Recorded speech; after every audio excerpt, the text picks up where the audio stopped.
Hello, do you like my campus from DIYU.org and for School of the Remote Influencer 1.com? And how about this poster? I had designed this. These words are very important to me. I believe in this. These words. Research takes time. And here is the other version of the poster of mine.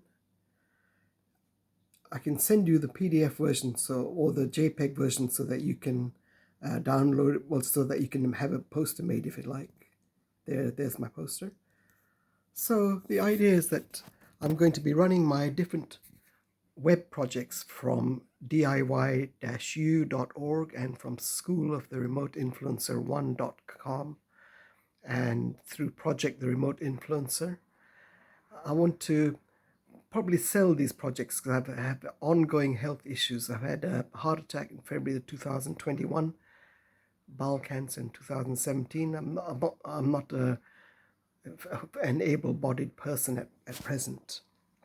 But I keep up with my projects as a way to keep my mind active and to hopefully have these projects taken over by someone with better health than I have.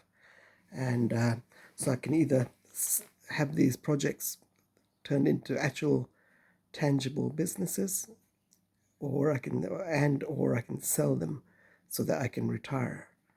But we'll see how it goes. Thank you. Bye.